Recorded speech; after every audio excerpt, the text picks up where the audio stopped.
Сәлем баршаңызға. Сіздермен үй жағдайында дәмді қатпарлы қаттаманың рецептісімен бөлісемін. Ең алдымен менің YouTube арнама тіркеліп, арнамның дамуына өз үлесіңізді қоса кетіңіз. Қатпарлы қаттаманы дайындау үшін бізде ең алдымен жұмыртқамызды ыдысымызға жарып алып, тұзымызды салып, суымызды құйып, ұнымызды салып, бешбармақтың қамырындай қамыр дайындап аламыз. Жақсылап июін қандырып, илеп аламыз. Жақсылап түйіршік қалмау керек, жақсылап илеп аламыз. Одан кейін 20 минутқа пакетке салып тұндырып қоямыз. Демалған қамырларымызды алып, 4 бөлікке бөліп, зуала жасап аламыз. Мен де отбасыма шағындап көп қаттама жасадым. Қатырып холодильникке салып қоямын. Сіздер де өз отбасыларыңызға шамалап, аздау немесе көптеу жасасаңыздар болады. Қамырды тағы да осылай бір 5-10 минутқа тұндырып, жая бастаймыз.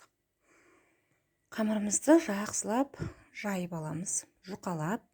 Жайғаннан кейін мен де мұнда сиырдың тоң майын пайдаландым. Яғни оны шыжғырып майын алдым.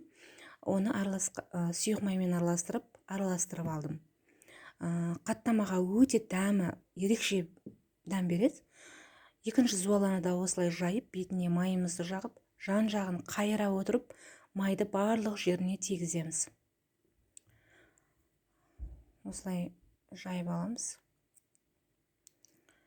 Енді май жағылған қамырларымызды осылай ұзыншалап кесіп, тағы да зуала жасап аламыз. Менде бұл жерде әр зуаланың көлемі 150 граммнан.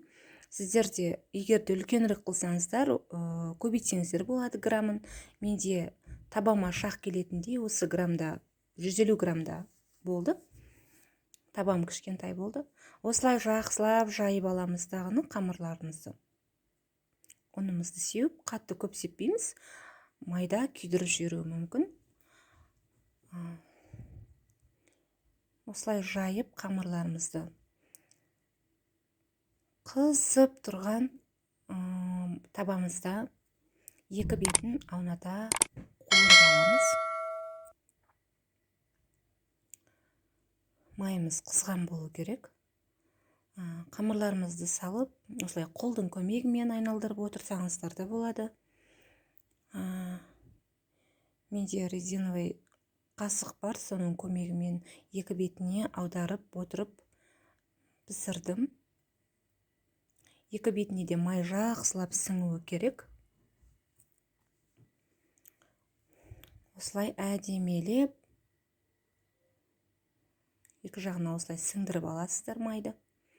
Сосын қызарғанша қуырып аласыздар. Менің арнама тіркеліп, лайк басып кетіңіздер.